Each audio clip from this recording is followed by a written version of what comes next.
हे करत करत तुम्हाला एक सांगतो मी नुसतं पावसाविषयीच नाही मी शेतीविषयी अभ्यास करतो म्हणजे पिकाविषयी सांगतो. विजेबद्दल मला अभ्यास करायला 15 वर्षे गेले. वीजमध्ये ही वीज नाही आकाशातील. बरेच जण काय म्हणतात सांगू का ते बरेच जण काय म्हणतात पाळीव माणसं वीज पडते. पण मी काय केलं शेतकऱ्यामध्ये ते वीज पडण्याचं प्रमाणच वाचलं. तर मला सांगतो पाळीव माणसं वीज पडत नाही. पण पाळीव माणसाला आपले घरचे काय करतात तांब्याचं कडा हातात घालतात. मी म्हणतो शेतकऱ्यांना यापुढे तांब्याचं कडा हातात घालत जाऊ नका. कशामुळं तांब्याचं कडा तुम्ही हातात घातलं आणि बाहेर विजा चमकायला आणि तुम्ही बाहेर गेला बिलकुल तुमच्या अंगावर वीज पडते. त्याचं कारण सांगतो तुम्ही बघा. तुम्हाला एक उदाहरण सांगतो तुम्हाला माहीत असं म्हणून सांगतो.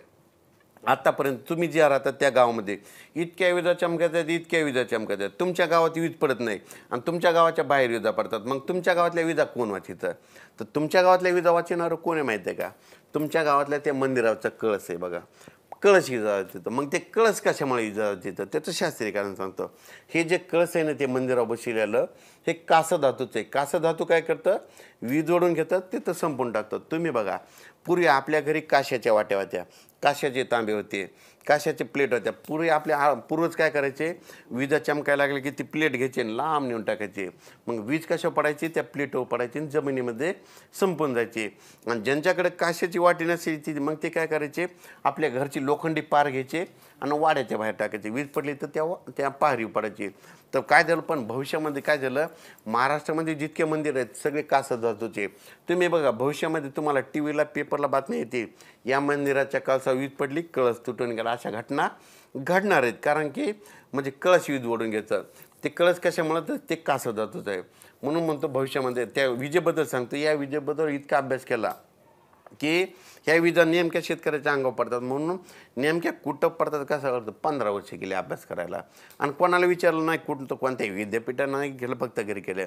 तर वीज कुठं पडते तुम्हाला सांगतो. आकाशातील वीज ही एक नैसर्गिक आपत्ती. या पृथ्वीचा पृष्ठभाग ऋणभारित असतो वातावरण धनभारित असते आणि या वातावरणामधून सतत इलेक्ट्रॉन वाहत असतात. विजा नाही पडल्या तर पृथ्वी आणि वातावरणात विद्युत समतोल 5 मिनिटात संपुष्टात येईल. म्हणून विजा पडणं चांगलं आहे पण विजा पडणं वाईट आहे. विजा पडणं वाईट कशामुळं या विजा आपल्या शेतकऱ्याच्या मुलाच्या अंगावर पडतात म्हणून विजा पडणं वाईट आहे. तर विजा पडणं चांगलं कशामुळं समजा ज्या ठिकाणी विजेचा पाऊस पडतो ना तिथल्या शेतकऱ्याला पिकाला उतार येतो. कशामुळं त्या विजेच्या पावसामध्ये नायट्रेट ऑक्साईडचं प्रमाण असतं म्हणून विजेचा पाऊस चांगला. विजेचा पाऊस वाईट कशामुळे विजा शेतकऱ्याच्या अंगावर पडतात. तर मग या विजा नेमक्या कुठं पडतात तुम्हाला सांगतो. मी स्वतः कारण शोधून काढले. तर झाडावर वीज पडते. शेतकऱ्याला सांगत असतो की विजा चमकत असताना झाडाखाली उभा राहू नका. मग झाडावर वीज कशामुळे पडते शेतकऱ्याला पटू देत असतो. मग झाडाची मुळी जमिनीमध्ये पाण्यापर्यंत गेलेली असते आणि वीज काय करते आर्थिंगला शोधत राहते. म्हणून विजा चमकत असताना आंब्याच्या झाडाखाली लिंबाच्या झाडाखाली थांबायचं नाही. विजा चमकत असताना मोबाईल टावरला हात लावून उभा राहत जाऊ नका. मोबाईल टावरवर देखील वीज पडते. कारण की जिथं लोखंड उंच असतं तिथं वीज आकर्षल्या जाते. विजा चमकत असताना उंच नारळाच्या झाडाच्या बाजूला उभा राहत जाऊ नका. नारळाच्या झाडावर वीज पडते. विजा चमकत असताना तळ्याच्या बाजूला उभा राहत जाऊ नका. तळ्यामध्ये पोहोच जाऊ नका.